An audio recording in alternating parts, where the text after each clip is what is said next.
ঘোরাফেরা করছি অথবা মাহফিলের বাহিরে আছি, দূরবর্তীতে আছি, আমরা সবাই এসে পড়ি ইনশাআল্লাহ।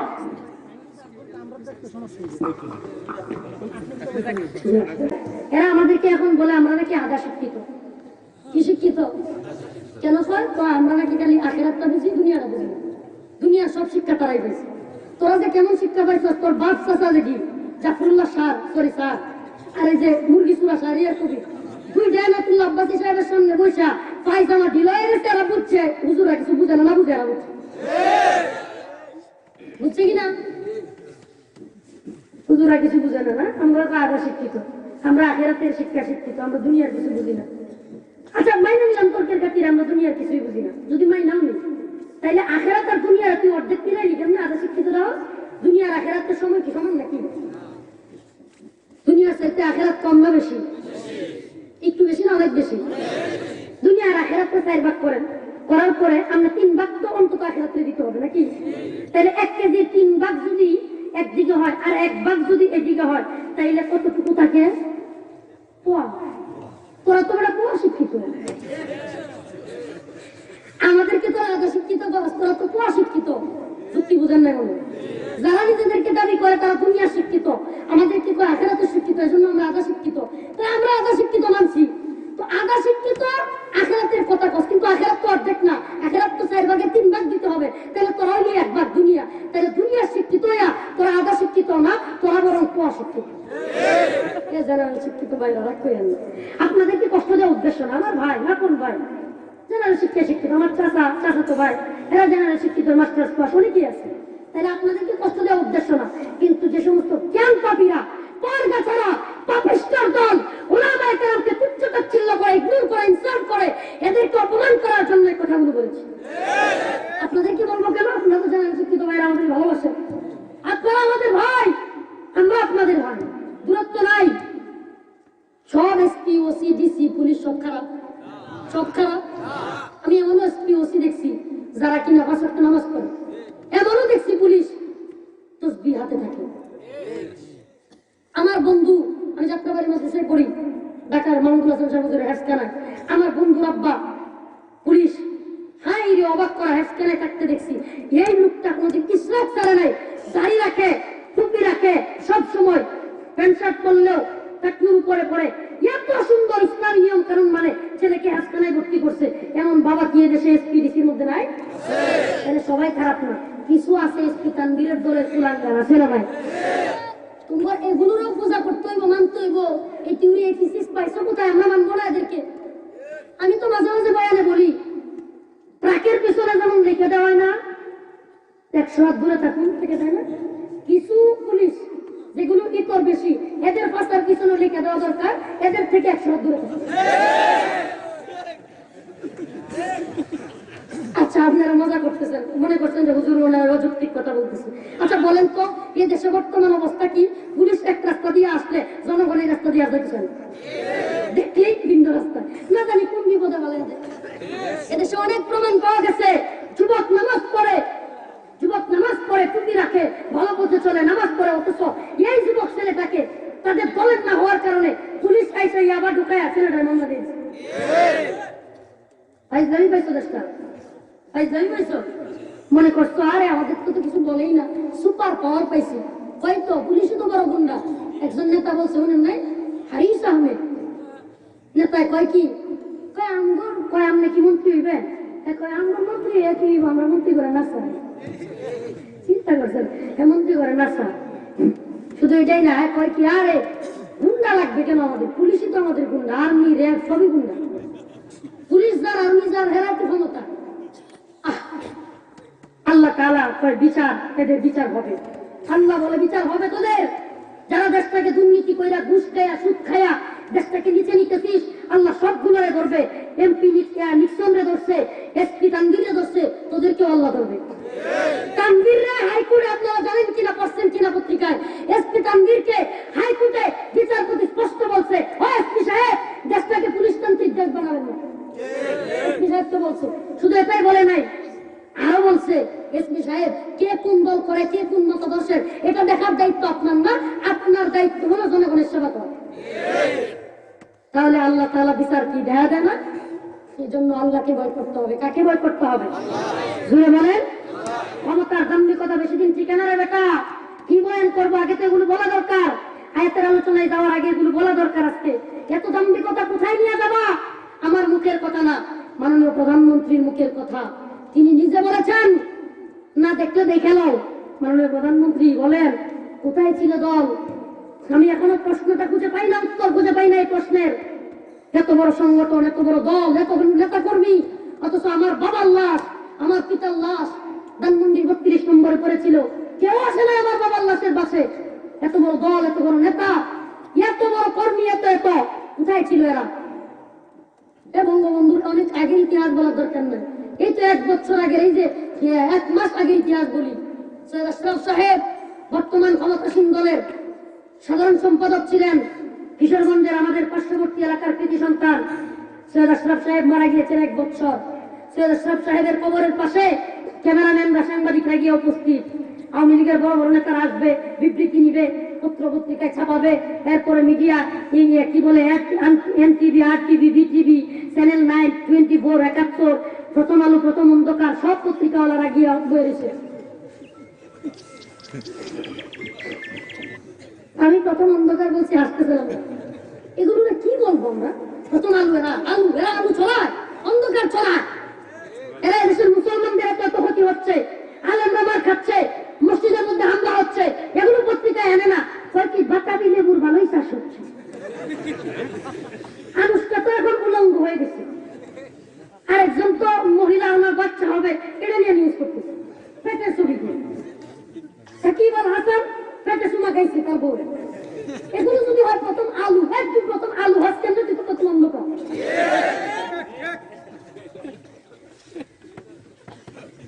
প্রিয় ভাইরা আমার, প্রিয় ভাইরা আমার, বলতেছিলাম কোন কথা থেকে বলছিলেন?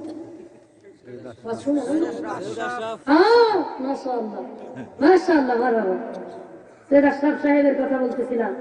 আমাদের বর্তমান ক্ষমতাসীন দলের সাধারণ সম্পাদক ছিলেন। সাংবাদিকরা গিয়ে বসে আছে যে কিছু ছবি তুলবে, নেতারা আসবে, আওয়ামী লীগের বড় বড়, তাদের ভিডিও হবে, বিবৃতি দিবে। হাই হাই, অবাক করা বিষয়, সকাল থেকে বিকেল পর্যন্ত একজন আওয়ামী লীগের বড় নেতা সৈয়দ আশরাফের কবরের পাশে যায় না। কি হবে বলো? কি হবে এই রাজনীতি? কি হবে তোমার এত দাম্ভিকতা, এত আস্ফালন? আমার উস্তাদে মুহতারাম নাজমুল হাসান কাসেমি সাহেব হুজুর বলেন প্রায়, কি হবে এত আস্ফালন, এত দাম্ভিকতা, ক্ষমতা দেখায়া? চোখ দুইটা বন্ধ হলে বুঝবা ক্ষমতার দাম্ভিকতা, আস্ফালন কোথায় যায়। চোখ দুটা বন্ধ হোক না। আজকে সৈয়দ আশরাফ সাহেবের চোখ বন্ধ। এত নেতারা এত বাড়িতে লাইন লাগতো। জানেন একটা সেক্রেটারি, সাধারণ সম্পাদকের ক্ষমতাসীন দলের কি মূল্য? লাইন ধরে রাখতো ছাত্রলীগ, যুবলীগ, আওয়ামী লীগ, সব নেতারা। কেন?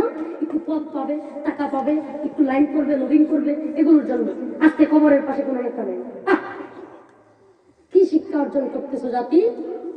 আমি তো বঙ্গবন্ধু সমাধির পাশেও গিয়েছি। হুসাইন মোহাম্মদ এরশাদ, যারা এদেশে স্বৈরা শাসক বলা হয়, কিন্তু এখন তো বোঝা যায় স্বৈরা শাসক এই হুসাইন মোহাম্মদ এরশাদের চাইতে কে স্বৈরা শাসক আরো ভালো বোঝা যায়।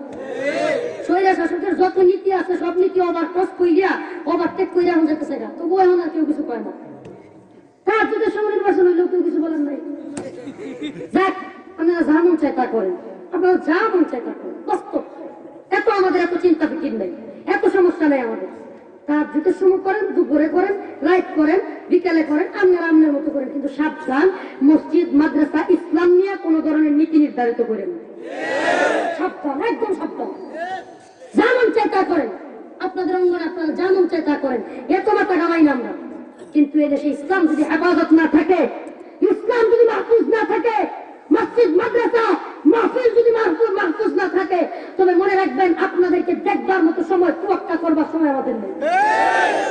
শিক্ষা নেন, শিক্ষা নেন, সৈয়দ আশরাফ সাহেবের কাছ থেকে শিক্ষা নেন। হুসাইন মোহাম্মদ এরশাদের কবরের পাশে গেছি, কি বলবো নগরী ভাই, কি বলবো আপনাদেরকে? একটা মাদ্রাসা পর্যন্ত না, একটা মসজিদও না, হসপিটাল আছে, আমরা গেছি যে মাগরিবের সময় একটু নামাজ পড়বো, নামাজের ব্যবস্থার স্থান নেই। অথচ যেই হুসাইন মোহাম্মদের সাথ বাংলাদেশে রাষ্ট্র ধর্ম ইসলাম সংবিধানে রেখে গেছে, এই লোকটার পাশে, মাজারের পাশে, কবরের পাশে কি নাই? মসজিদ, মাদ্রাসা কিচ্ছু নেই।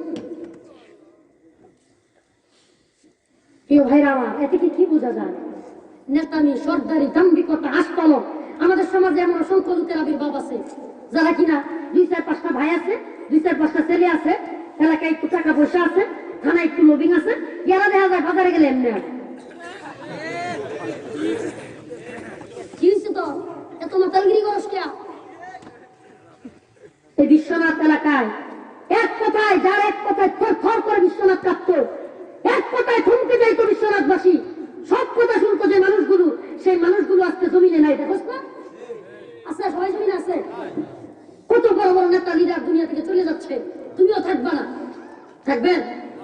কথাগুলো শুনতে একটু কটু, সত্য মনে হলেও আল হাক্কু মুররুন, সত্য কথা একটু তিতা হয়। সত্য কথা কি হয়? তিতা হয়। তিতা কিন্তু আবার গ্যাস্ট্রিকের জন্য খুব ভালো। তিতা গ্যাস্ট্রিকের জন্য কি খুব ভালো। তিতাগুলো নিয়ে যান, কাজে লাগবে। ও বাবা, এতক্ষণ তোর সত্য ভাষায় বলছি, এবার নরম ভাষায় বলি, তোর পায়ে হাত ধরে বলি, বাবা তুই দাম্ভিকতা দেখাস না। তুই যেই দলের স্বার্থে, সেই নেতার স্বার্থে তোর পাশের বাড়ির আরেকটা ভাইয়ের মাথার উপর আঘাত করতেছিস, তোর যে ভাইটাকে তুই মিথ্যা মামলায় ফাঁসাইয়া দিচ্ছিস, তোর দলের কর্মী না হওয়ার কারণে, ভিন্ন দলের হওয়ার কারণে অন্য একটা মুসলমান ভাইকে মিথ্যা মামলা দিচ্ছিস, অন্য একটা মুসলমান ভাইয়ের মাথায় আঘাত করতেছিস দল এবং নেতার খুশি করার জন্য। চ্যালেঞ্জ করে বলছিলে, বাবা আজকে তুই মরে যা, তোর জানা যায় যে লোকটার মাথায় বাড়ি দিচ্ছিস, তোর পাশের বাড়ির ভাইটা তোর জানা যায় শরীক হবে, তোর বাসের খাটিয়া তৈরি করবে, বাস কাটবে, তোর কলা পাতা রেডি করবে, তোর কবরের মাটি করণ করবে, তোরে কাজে নিয়ে রাস্তায় রাস্তায় তোর লাশ নিয়ে কবরে যাবে। কিন্তু চ্যালেঞ্জ করতে পারি, তুই সে নেতার কারণে তোর ভাইয়ের মাথায় বাড়ি দিছিলি, তুই মরার পরে হয়তো বা তোর নেতা তোর জানা যায় আসবে না, বলবে মিটিং ছিল। বাবা কিসের ক্ষমতা বাবা? তোদের পায়ে হাত ধরে বলি, তোদের বলতেছি বাবা, আপনাদের পায়ে হাত ধরে বলি, এত নেতামি, এত দাম্ভিকতা, আস্ফালন বাদ দেন। আমাদের নেতামি, আমাদের সমাজ, আমাদের পরিবার, আমাদের রাষ্ট্র সব কিছু হবে আল্লাহ কেন্দ্রিক, আল্লাহর জন্য। প্রিয় ভাইরা আমার, আয়াতে কারিমা তিলাওয়াত করেছি, অনেক গভীর রাত্র হয়ে গিয়েছে, লম্বা আলোচনা করলে অনেক রাত্র পর্যন্ত করা যাবে। মুরব্বীদের নিষেধ এত দীর্ঘ আলোচনা না করা। আয়াতে কারিমা তিলাওয়াত করেছি, ইন্নামাল মুমিনুনা আল্লাযীনা আমানু বিল্লাহি ওয়া রাসূলিহি সুম্মা লাম ইয়ারতাবু ওয়া জাহাদু বিআমওয়ালিহিম ওয়া আনফুসিহিম ফী সাবিলিল্লাহ উলাইকা হুমুস সাদিকুন। ইন্নামাল মুমিনুন, প্রকৃত মুমিন তো আল্লাযীনা আমানু, যারা ঈমান এনেছে। কি করেছে? বিল্লাহি, কার উপর? জোরে বলেন। আর বিল্লাহি, আল্লাহর উপর তো ঈমান এনেছে। এরা এমন ঈমান, ইন্নাল্লাযীনা ক্বালু রাব্বুনাল্লাহ, এরা তো এমন ভাবে রব্বুনাল্লাহ বলেছে, সুম্মা ইসতাকামু, একতার উপর অটল অবিচল থেকেছে। যদি তাই হয়, আল্লাহর উপর ঈমান আনতে পারো। রব্বুনাল্লাহ, আমাদের রবকে।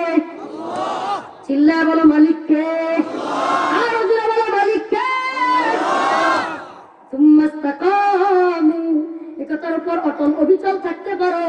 তাতানাজ্জালু আলাইহিমুল মালাইকা আল্লা তাখাফু, এদের কোনো ভয় নাই, ওয়ালা তাহজানু, এদের কোনো পেরেশানি নাই, চিন্তা নাই, ওয়া বাশিরু বিল জান্নাহ, এদের জন্য রয়েছে জান্নাতের সুসংবাদ। ভয় করার মতো করতে হবে। লা ইলাহা ইল্লাল্লাহ, বলেন লা ইলাহা ইল্লাল্লাহ, লা নাখাফু ইল্লাল্লাহ, এরকম শুধু লা ইলাহা ইল্লাল্লাহ, লা নাখাফু ইল্লাল্লাহ, লা মাহবুবা ইল্লাল্লাহ, লা মাওজুদা ইল্লাল্লাহ, লা নাখাফু ইল্লাল্লাহ। আল্লাহর ছাড়া কাউরে ভয় পাই না। ঈমান কিরকম থাকতে হবে? লা নাখাফু ইল্লাল্লাহ, আল্লাহরে বাদ দিয়ে ঘরে ভয় পাই। ঠিক কি ঠিক? লা মাহবুবা ইল্লাল্লাহ, আল্লাহরে বাদ দিয়ে ঘরে ভালোবাসি। দল করি, নেতারে পছন্দ করি, বাবা মা ভাই বউ ইমানদার ও ইমানদার, তোমাকে যদি প্রশ্ন করা হয় মান ফারকু বাইনাল ঈমান ওয়াল কুফর, ঈমান এবং কুফরের মধ্যে পার্থক্য করো। এক সাইডে ঈমান এবং ইসলাম, অন্য সাইডে বিএনপি, জমিয়ত, চরমোনাই, জাসদ, বাসদ, বাবা মা ভাই বোন সব, আরেক সাইডে ঈমান এবং ইসলাম। বলো তো তোমাকে কি করতে হবে? ঈমান ইসলাম ছেড়ে দিবা নাকি বিএনপি, আওয়ামী লীগ, জমিয়ত, চরমোনাই, জাসদ, বাসদ, কি বলে বাবা মা ভাই বোন সব ছেড়ে দিবা? সব ছেড়ে দিতে পারি। আমি ইমানদার, ইমানদার ইমানের তাকাজা হলো আওয়ামী লীগ, বিএনপি, চরমোনাই, জাসদ, বাসদ, জমিয়ত সব ছেড়ে দিতে পারি, বাবা মা ভাই বোন সব ছেড়ে দিতে পারি যদি তারা ইমানের বিরুদ্ধে যায়। আর ইমান ছাড়তে পারবো না। ইমানদারের তাকাজা সেটা। যদি এমন ইমান হয় তাহলে জান্নাতে যেতে পারবো। এমন ইমান লা নাখাফু লা মাওজুদা, আল্লাহ ছাড়া কোনো ওয়াজিবুল ওজুদ নাই। ওয়াজিবুল ওজুদ কি? ডোনাল্ড ট্রাম্প ছিল, আছে, থাকবে।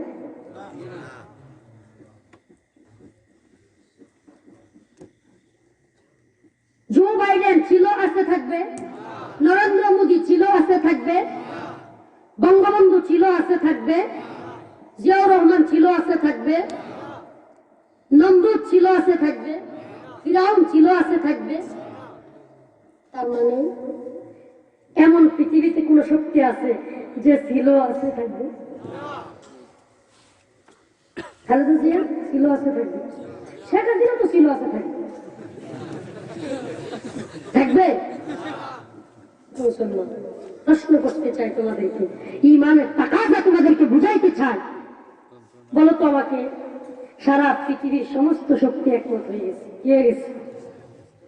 রাশিয়া, চীন, জাপান, ইউরোপ, আমেরিকা, মধ্যপ্রাচ্য, ইস্ট ওয়েস্ট, পশ্চিম পূর্ব, দক্ষিণ উত্তর, সারা পৃথিবীর সমস্ত শক্তি, পরাশক্তি, মহাশক্তি, ভ্লাদিমির পুতিন, কিম জং উন, জো বাইডেন, নরেন্দ্র মোদী, প্রধানমন্ত্রী শেখ হাসিনা, সারা পৃথিবীর অং সান সুচি, সব শক্তি এক হয়ে গেছে। এত শক্তি দেয় আল্লাহ, শক্তি ভেঙে দিচ্ছে আল্লাহ। তুই মায়ানমারের রোহিঙ্গাদেরকে মাইরা খুব খুশি হয়েছিল, হাসছিলি, এখন যা রিমান্ডে যা। ক্ষমতায় থাকা অবস্থায় একটা দেশের প্রেসিডেন্টকে রিমান্ডে নিয়ে আল্লাহ দেখায় দিতে চাই, কত ইজ্জু মান তাশা, কত জিল্লু মান তাশা। আমি আল্লাহ ইজ্জত দেই, আমি আল্লাহ লাঞ্ছিত করি। আয়াবতাগুনা ইনদাহুমুল ইজ্জা, আয়াবতাগুনা ইনদাহুমুল ইজ্জা, ফাইনাল ইজ্জাতা লিল্লাহি জামিআ।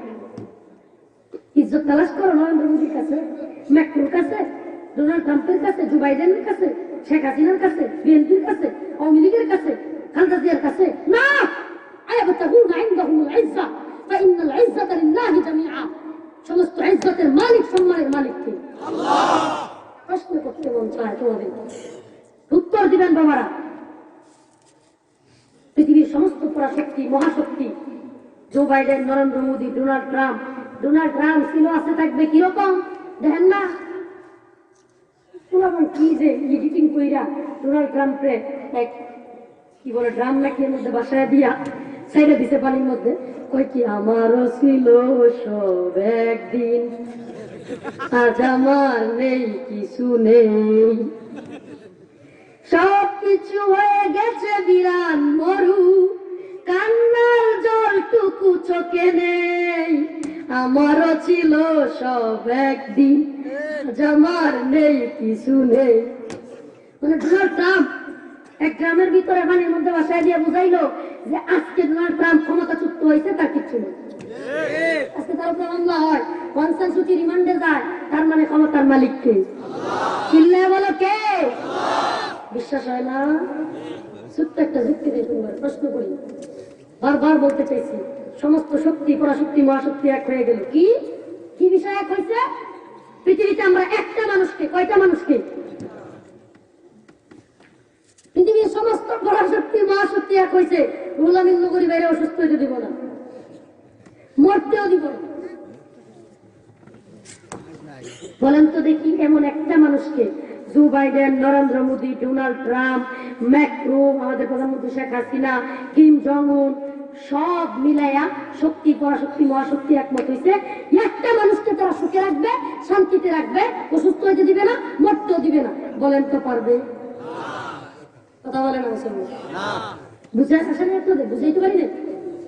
একটা মানুষকে পৃথিবীর সমস্ত শক্তি মিলেও কি সুস্থ রাখতে, মরতে দিবে না, অসুস্থ হতে দিবে না, এটা পারবে? তার মানে বোঝা গেল সমস্ত শক্তি, মহাশক্তি, পরাশক্তিরাও কোনো এক শক্তির কাছে, কোনো এক লুকায়িত শক্তির কাছে মাথা নত করতে পারে। সেই শক্তিটাকে ঘুরে বলেন, চিল্লা বলেন কে? তাহলে পৃথিবীর শক্তি, পরাশক্তি, মহাশক্তি চাই বলো, এমপি, মন্ত্রী, প্রধানমন্ত্রী, রাষ্ট্রপতি, এসপি, ডিসি, আরে সব শক্তি, যে শক্তির কাছে মাথা নত করে, আমার মাথা যদি নত করতে হয়, আমি রফিকুল ইসলামের পাল্লা যদি নত করতে হয়, সেই আল্লাহর কাছেই করব। কোন শক্তি, পরাশক্তি, মহাশক্তি, কোন এসপি, ডিসি, এমপি, মন্ত্রীর সামনে মাথা নত করবে? সব শক্তি যেন গিয়ে মাথা নত করে, মাথায় যদি নত করবো, রাত্রের গভীরে সেজদায় যদি করবো, মাথার নতই করবো, আল্লাহর কাছে করবো। কোন দল, নেতা, শক্তি, পরাশক্তি, কোন তাগুতের রক্ত চক্ষুর কাছে কেন আমি মাথা নত করবো? ঈমান, ঈমান, এটার নাম ঈমান, এটার নাম ঈমান। ইন্নামাল মুমিনুনা আল্লাযীনা আমানু বিল্লাহি ওয়া রাসূলিহি সুম্মা লাম ইয়ারতাবু ওয়া জাহাদু বিআমওয়ালিহিম ওয়া আনফুসিহিম ফি সাবিলিল্লাহ। ইন্নামাল মুমিনুন, খাঁটি মুমিন, প্রকৃত মুমিন, আল্লাযীনা আমানু, যারা ঈমান এনেছে, বিল্লাহি, কার উপর? ওয়া রাসূলিহি, কার উপর? রাসূলের উপর। সুম্মা লাম ইয়ারতাবু, কোন ধরনের সন্দেহ করে না, সংশয় করে না। ঈমান তো আনছে, কোন ধরনের সংশয়বাদী না। সংশয়বাদী বুঝেন? জাফরুল্লাহ শাহ শাহরিয়ার কবির মুরগি চুরা, এরা সংশয়বাদী। এরা কি? এরা দেখতেছে কোরআনের সব আয়াতে ভুল ধরলে এদেশের মুসলমানরা জুতা দিয়ে ফিদায়া ইন্ডিয়া পাঠাতে বলে। কোরআনে ভুল আছে এটা বললে তো সমস্যা, কোরআনের সব আয়াতে বলা যাবে না, একটা যুক্তি দিতে হবে। কি যুক্তি? ইউসিকুমুল্লাহু ওয়া আওলাদাকুম লিযাকারি মিসলু হাজ্জিল উনসায়াইন। আল্লাহ কোরআনে বলছে যে মহিলা পিতার সম্পত্তির, আওলাদাকুম লিযাকারি মিসলু হাজ্জিল উনসায়াইন, মেয়েরা একজন ছেলের চাইতে 2 মেয়ে পাবে সমান, অর্থাৎ ছেলের অর্ধেক পাবে মেয়ে। এখন তারা বলে ছেলেও আমার, মেয়েও আমার। কোরআনে একথা কেন বলে যে মেয়ের অর্ধেক দিতে হবে? ছেলেও আমার, মেয়েও আমার, আমি অর্ধেক দিব না, সমান দিব। এটা কোরআন কেন বলে বুঝছেন? মানে একটা সংশয় ঢুকায় দিতে চায়, মানুষের অন্তরে যুক্তি ঢুকায় দিতে চায়। সরল মনা মুসলমান যদি বুঝে বসে, হ্যাঁ আসলেই তো মেয়েও আমার, ছেলেও আমার, তাইলে অর্ধেক দিতে হবে কেন? একবার যদি কোরআনের 6665 আয়াত কেউ মানে, কিন্তু একটা আয়াত না মাইনা যদি কেউ একথা স্বীকার করে, এই লোক ইমানদার থাকবে না, বেঈমান হয়ে যাবে। ঠিক কি ঠিক না? কোন ব্যক্তি যদি কয় আমি 6665 আয়াত মানি কিন্তু এক আয়াত মানি না, বলেন তো দেখি আর ইমান থাকবে কি থাকবে না? কোরআনের মানলে সবটাই মানতে হবে, একটু মানি আর একটু মানি না এরকম করলে হবে? কিন্তু এরা কি বলে? যুক্তি দিয়ে একটা আয়াতকে অস্বীকার করে। এরা বোঝাতে চায় যে আসলে কোরআন ব্যাখ্যা মানি না করলে তো আমরা কেউ মানতো না, জুতা দিয়ে ফিডা বুড়ি গঙ্গার ভাষায় দিব। তাইলে কি করা যায়? এখন মুরগি চুরা শাহরিয়ার কবির জাফরুল্লাহ বুদ্ধি করছে, এদেশের মানুষকে নাস্তিক কেমনে বানানো যায় বলেন, যুক্তি একটা বাই করে দেন, কোরআনের সব মানি, এই আয়াতটা মানি না। তাইলে তো মুসলমান এই আয়াত যদি আমাদের যুক্তির সাথে যদি তারাও একমত হয়ে যায় যে আমরাও আসলেই তো কোরআনের মধ্যে কি বলে আল্লাহ যে মেয়েও আমার, ছেলেও আমার, মেয়ে অর্ধেক পাবে কেন মানি না, এটা বলার সাথে সাথে ইমানদার বেঈমান হয়ে যাবে, আমরাও সফল হয়ে যাইলাম, নাস্তিক হয়ে যাবে। দেখছেন চিন্তাধারা? তাহলে এদের ষড়যন্ত্রে পা দেওয়া যাবে না। আমরা এত কথা বুঝি না, এত যুক্তি বুঝি না, একটা যুক্তি বুঝি। আচ্ছা বলেন তো, পুরুষদেরকে আল্লাহ সৃষ্টি করছে আর মহিলাদেরকে কি ভগবানের সৃষ্টি করছে? পুরুষদেরকে আল্লাহ সৃষ্টি করছে আর আমাদের মা ও বোনদেরকে কি শাহরিয়ার কবির মুরগি চুরারা সৃষ্টি করছে? আল্লাহ বান্দা সৃষ্টি করছে, বান্দি সৃষ্টি করছে। কার কতটুকু চাহিদা, কার কতটুকু প্রয়োজনীয়তা আমার আল্লাহ ভালো বুঝে না, তুই মুরগি চুরা ভালো বুঝো? আর জবাব নেই। বিনা যুক্তিতে আল্লাহ কোরআনের সব কথা ঠিক, বিনা দলিলে আল্লাহ কোরআনের সব কথা, এটাই মুসলমানদের বিশ্বাস। বিনা যুক্তিতে আল্লাহ কোরআনের সব কথা কি? বিনা যুক্তিতে আল্লাহ কোরআনের সব কথা কি? জোরে বলেন ঠিক, এটাই মানতে হবে। এটা আহলে সুন্নাত ওয়াল জামাতের আকীদা। একটা আয়াত না মানলেও কাফের, একটা আয়াত না মানলেও যুক্তি যে নাই, এমন যুক্তি দিলাম আপনারা বুঝবেন নি? বসবেন আর একটু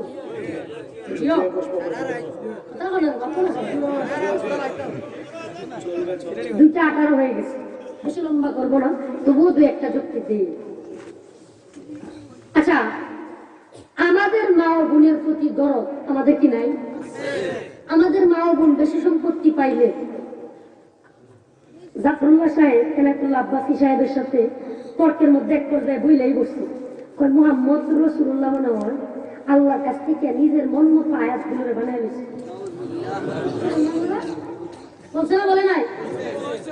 আচ্ছা বলেন তো দেখি, আল্লাহ রাসূল যদি নিজের পক্ষে আল্লাহর কাছ থেকে ছায়া আয়াতগুলো বানিয়ে নিত কোরআনের, তাইলে আল্লাহর নবী কি ছেলে বেশি না মেয়ে বেশি ছিল? ছেলেগুলো তো বড় হয় নাই, ছেলেগুলো তো জীবিত থাকে নাই, তাহলে আল্লাহর নবী তো মেয়েদেরকে অর্ধেক দেওয়ার পক্ষে আয়াত নাযিল করাইতেন, করাইতেন না তো? আল্লাহর নবী বলতেন মেয়েরা সব পাক। ও প্রিয় ভাইরা, তার মানে বোঝা গেল আল্লাহ রাসূল সাল্লাল্লাহু আলাইহি ওয়াসাল্লাম নিজের কথায় আয়াতগুলোকে বানান নাই, বরং সব আয়াত কার পক্ষ থেকে? জোরে বলেন কার? এবার আসুন, যারা তথাকথিত নারীবাদী স্লোগান দেয়, তসলিমা নাসরিন শারিয়ার কবি জাফরুল্লাহ সাহেবরা, যারা নারীর সমান অধিকার চায়, বলে নারী পুরুষ সমান অধিকার দেয় না কেন ইসলাম, তাদেরকে বলতে চায়, এ বুদ্ধিজীবীর দল, আমার রসুলের জামানায় আরবের সেই মরুভূমিতে যখন নারীদেরকে, কন্যা সন্তানদেরকে কলঙ্কমণি কইরা জীবন্ত পুইতা রাখতো, সেই জামানায় আমার নবী আয়েশা বলছে, কুলু লা ইলাহা ইল্লাল্লাহ, আল্লাহ এক, অদ্বিতীয় কেউ নাই, আজকে থেকে কোন কন্যা সন্তানকে কলঙ্কমণি করা যাবে না, পুইতা রাখা যাবে না। বলতো, তখন তোদের এই বুদ্ধিজীবীরা কোথায় ছিল? আমার রসুল যে সম্মান মহিলাদেরকে দিয়েছে, মা ও বোনদেরকে দিয়েছে, কয়টা সম্মানের কথা বলবো? ইবনে মাজাহ শরীফের হাদিস, আল জান্নাতু তাহতা আকদামিল উম্মাহাত, মায়ের পায়ের নিচে সন্তানের বেহেশত, আমার রসুল বলেছে। পৃথিবীর কোন তন্ত্র মন্ত্রের শিক্ষায় আছে যে মায়ের পায়ের নিচে সন্তানের বেহেশত আছে? ইয়া মাশাআশ শাবাব মান ইসতাতা মিনকুমুল বাগা ফালইতাযাওয়াজ, আমার রাসূল বলেছে। কি বলেছে? হে যুবকের দল, তোমাদের যাদের অবস্থা আছে, মানে ইসতাতা মিনকুমুল বাগা, তোমাদের যাদের অবস্থা আছে, ফালইতাযাওয়াজ, স্ত্রী গ্রহণ করো।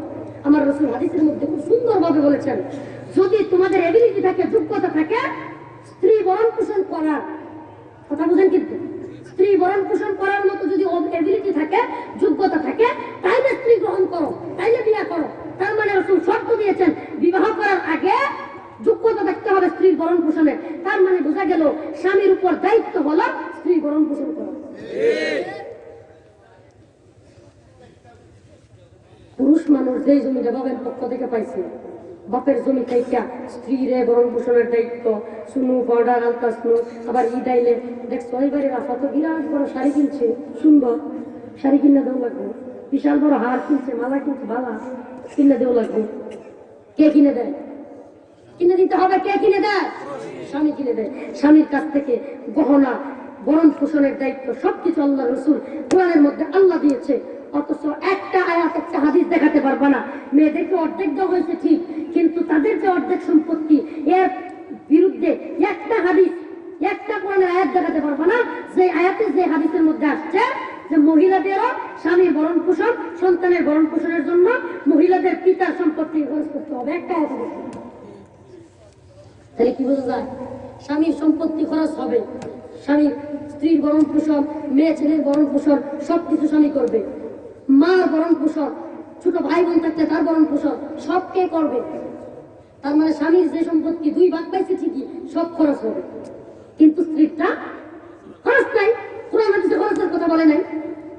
আবার কি বলছে জানেন? হাদিসে আসছে, কোন স্বামী যদি স্ত্রীর বাবার সম্পত্তি, পিতার সম্পত্তি থেকে জোর করে স্বামী খরচ করতে চায়, তাহলে ইসলামী শরঈয়তের আদালতে, শরিয়া অনুযায়ী স্ত্রী চাইলে বাবার সম্পত্তি যদি স্বামী জোর করে নিতে চায়, তাহলে স্ত্রী চাইলে শরীয়তের আইনে মামলা করতে হবে।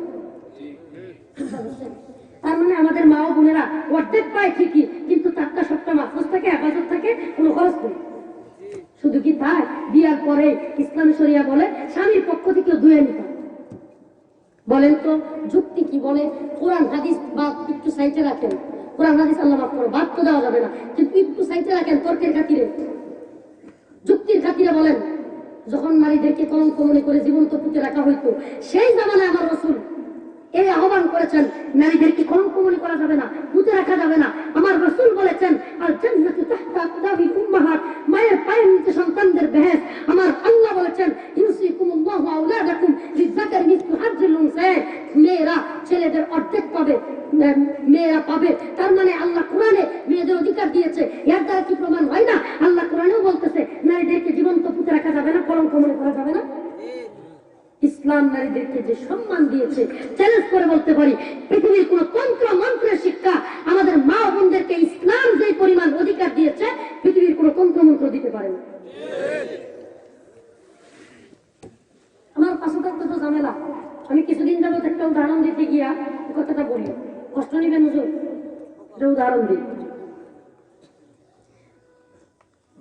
মনে করেন এই হুজুর পাগড়িওয়ালা হুজুর, মাশাআল্লাহ স্বাস্থ্য বডি ভালো, 7 কেজি চালের ভাত খাইতে পারে। কতটুকু? একটা জিনিস বোঝাবো আপনাদের, কি বোঝানো দরকার আছে, প্রত্যেক জায়গায় জায়গায় বোঝানো দরকার আছে। এরা বুঝাইতে চায় মেয়ে আমার, ছেলে আমার, মেয়েকে আমি অর্ধেক দিব কেন? কোরআনের আয়াত মানতে চায় না। এই কথাগুলো যদি জাতিকে না বোঝায়, কোনো একটা মানুষ একথা বিশ্বাস করে কাফের হয়ে যাবে। সেই জন্য আমাদের বুঝাইতে হবে সমান অধিকার। শুনেন, সমান অধিকার আর সুষম বন্টন এক জিনিস না। সমান অধিকার আর সুষম বন্টন কিনা? এই হুজুর 8 কেজি চালের ভাত খায়, উদাহরণ বলছি, আমি খাই 8 বছরের, আধা পোয়া, বুঝুন তো, 1 পোয়া। হুজুর খায় কতটুকু? এখন উনি মনে করেন আমাদেরকে দাওয়াত দিচ্ছে দুইজনের। এখন উনি দাওয়াত দিয়া উনারাও 1/2 কেজি চালের ভাত দিচ্ছে, আমারও 1/2 কেজি চালের ভাত দিচ্ছে। সমান অধিকার, বুঝেন? কিন্তু উদাহরণটা উনি বলতেছে, হুজুর আপনিও আমার মেহমান, উনিও আমার মেহমান, দুইজনেই 1/2 কেজি চালের ভাত দিছি। এই যে মনে করেন 1/2 কেজি হুজুরে দিছে, 1/2 কেজি আমাকে দিছে, দিয়া বলতেছে আপনারা 1/2 কেজি খাইতে হইব, উনারা 1/2 কেজি খাইতে হইব। কারণ উনি খায় কতটুকু নর্মালি, সাধারণ ভাবে 1/2 কেজি।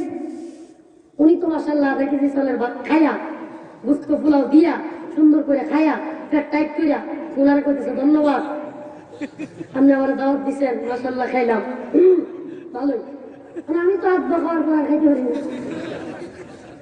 কারণ উনি কয় হুজুর আমি মানবো না, উনিও আমার মেহমান, আমিও আমার মেহমান, ছেলেও আমার, মেয়েও আমার। বুঝতেছেন তো উদাহরণ? কথা বুঝেন? কিন্তু উনিও আমার মেহমান, আমিও আমার মেহমান, উনিও 1/2 কেজি খাইছে, আমরাও 1/2 কেজি খাইতে হইব। লাগে একটা মিশে নিলে সাতটা দেবে। কারণ আমি লাড়ির বয়ে আরো টাইনিয়া টুনিয়া আরেকটু খাইছি, মানে 1 পা খাইয়া লেছি। কতটুকু? আরো হয়েছে কতটুকু? আরো 1 পা। এখন আমারে খাইতে খাওয়ার রিমান্ডে নেওয়া তো একই কথা। কথা বলেন কেন? পেট ভরে যাওয়ার পরে তৃপ্তি সহকারে এরপরে খাইতে চাইলে বমি আসতে চাইতে চায় না, বলেন? তার মানে বোঝা গেল, আচ্ছা একটু উল্টায় দিন চিন্তা ভাবনা। মনে করেন উনারাও দিল, উনি দাওয়াত দিয়ে উনারাও দিল, আব্বু আমারও দিল, কতটুকু? আব্বু আমারও দিল, আব্বু উনারা দিল, আব্বু সমান অধিকার, ছেলেও আমার, মেয়েও আমার। যুক্তি বুঝতেছেন? এখন আমি তো মাশাআল্লাহ 1/2 পোয়া খাই খুব খুশি। কারণ নর্মালি আমি কতটুকু খাই, খুশি আমি। ধন্যবাদ। আগে উনি ধন্যবাদ দিচ্ছেন, আমি খুশি তো। ধন্যবাদ আপনারে, মাশাআল্লাহ আপনি ভালো আয়োজন করছেন। কারণ উনি 1/2 পোয়া খায়া আরো 2 গ্লাস পানি খেয়েছে। 2 গ্লাস পানি খাওয়ার পরে প্রায় রাস্তায় কিচ্ছু হইল না, কি বলে কিছুই হইল না। কারণ বেচারা তো 1/2 কেজি খায় অভ্যাস। প্রিয় ভাইরা আমার, বন্ধুগণ আমার, একটা কথা বুঝাইতে চাইলাম আমার বাবাজিরা, ভাইরা, বাবারা, তোমাদেরকে এই মেসেজটা দিতে চাইলাম। সমান অধিকার আর সুষম বন্টন এক জিনিস না। যার যতটুকু চাহিদা তাকে ঠিক ততটুকু দেওয়ার নাম হচ্ছে সুষম বন্টন। আমার আল্লাহ আমাদেরকে পুরুষদেরকে সৃষ্টি করেছে, মহিলাদেরকেও সৃষ্টি করেছে।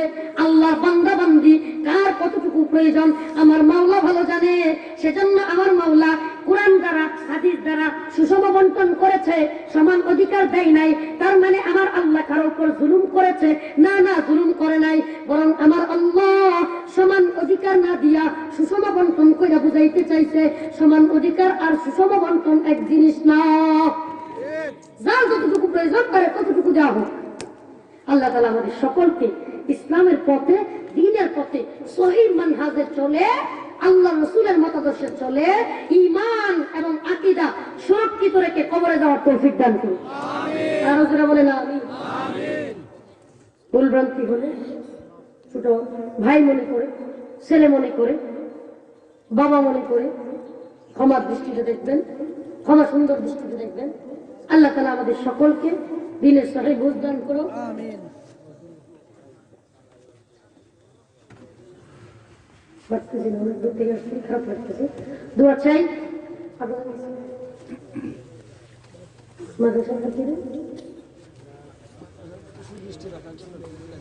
আচ্ছা একটু বসেন, দুইবার মতো বসেন, পাওয়া যাবে না, বসেন। বলতে চাইছিলাম দুইবার বসেন বসেন বসেন। আচ্ছা বাবা, মাদ্রাসার খাতিরে শেষ ভালো যা সব ভালো থাক, তো মুনাজাতের আগে দুয়ার আগে নাকি দান সদকা কবুল হয়। মুসাফির মানুষ দোয়া করবো। আছেন কি কোনো বাবা যে মাদ্রাসাটার দিকে থাকে যে হুজুর আমি 5,000 টাকা দিব? মুসাফির মানুষ দোয়া করবো, নেক আশা পূরণ হবে। কোন একজন বাবা সিলেটিরা লন্ডনী, হ্যাঁ উত্তর বড় বলে বলেন আপনারা, আমরা হকগল সিলোডি। মরহুম হাজী আব্দুল বারী লন্ডন, এই তো তিন লন্ডন, মরহুম হাজী আব্দুল বারী লন্ডনী 10,000 টাকা আল্লাহ কবুল করো।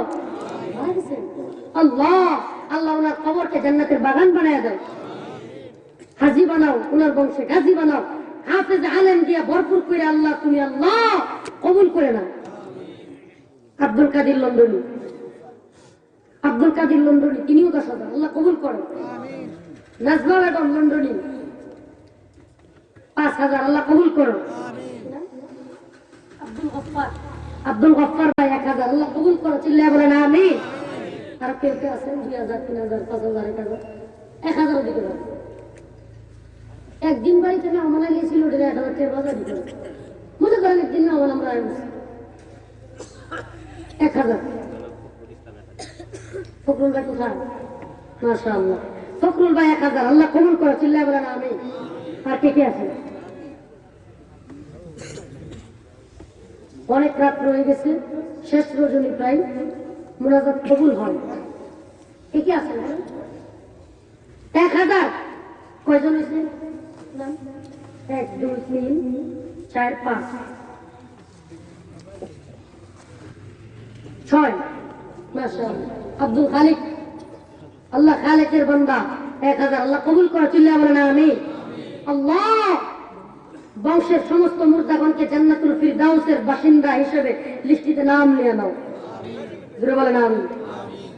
আর কি আছে? 7 জন হয়ে গেছে। হাফিজুর রহমান ভাই আব্বার জন্য দোয়া চাইছে, আল্লাহ তুমি তার আব্বা জীবিত,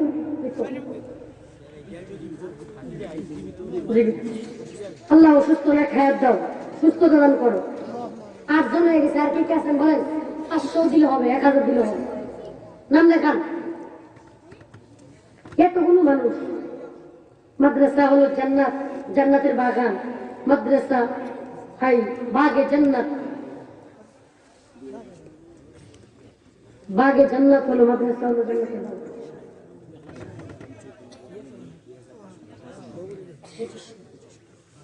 শাহেদ আলম 2500 টাকা আল্লাহ তুমি কবুল করো। চিল্লায় বলেন আমিন। আল্লাহ তুমি তার দানের নেক আশা পূরণ করিয়া দাও।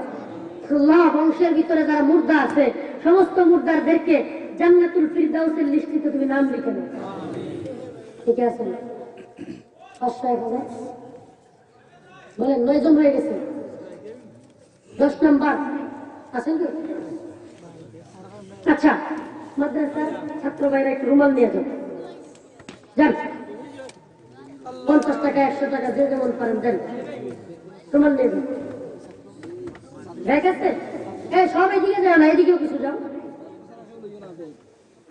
হ্যাঁ দেখা নিয়ে কোনো দিকে যায় না।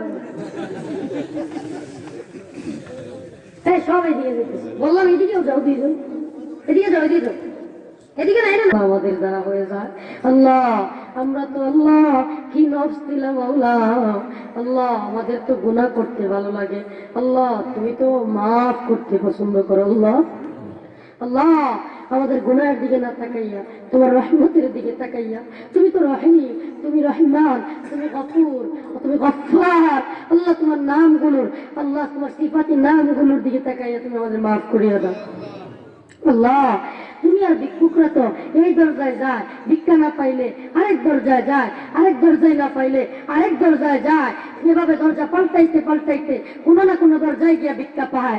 মওলা গো তোমার দরজা থেকে যদি ফিরে দাও আল্লাহ, আমরা কার দরজায় যাব আল্লাহ? আল্লাহ আমরা ছাড়া তোমার বান্দার অভাব নেই আল্লাহ, কিন্তু তুমি ছাড়া তো আমাদের কোনো প্রভু নেই। তোমার দরজা থেকে ফিরে দিলে আল্লাহ যাওয়ার আর জায়গা নেই, আল্লাহ মাফ করিয়া দাও। অসুস্থদেরকে সুস্থতা দান করো, প্রবাসী ভাইদেরকে মাহফুজ রাখো আল্লাহ। এরা ভাই বোন মা বাবা ইষ্টি গোষ্ঠী আল্লাহ এলাকা চাইরা দেশ চাইরা দূরের দেশে প্রবাসে খাটায় জীবন কাটাই আল্লাহ, এদেরকে তুমি হেফাজত করো, ভাইদেরকে বাবাদেরকে হেফাজত করো আল্লাহ। আল্লাহ আমাদের মা বোনদেরকে পর্দায় থাকার তৌফিক দিয়ে দাও, এলাকাবাসীকে দিনদার পরেজগার মুত্তাকি বানায় দাও আল্লাহ। মাদ্রাসাকে কবুল করে নাও আল্লাহ, জামিয়া ইসলাম মুতামিম সাহেবকে কবুল করো, মাদ্রাসার ছাত্রদেরকে কবুল করো, মাহফিলকে কবুল করো আল্লাহ। আমাদের কথায় ভুলভ্রান্তি হলে ক্ষমা করো, যেগুলো আল্লাহ হক কথা আল্লাহ সত্য কথা সেগুলো আমল করার তৌফিক দান করো। সুবহান রাব্বিকা রাব্বিল ইজ্জাতি আম্মা ইয়াসিফুন, সালামুন আলাল মুরসালিন, আলহামদুলিল্লাহ।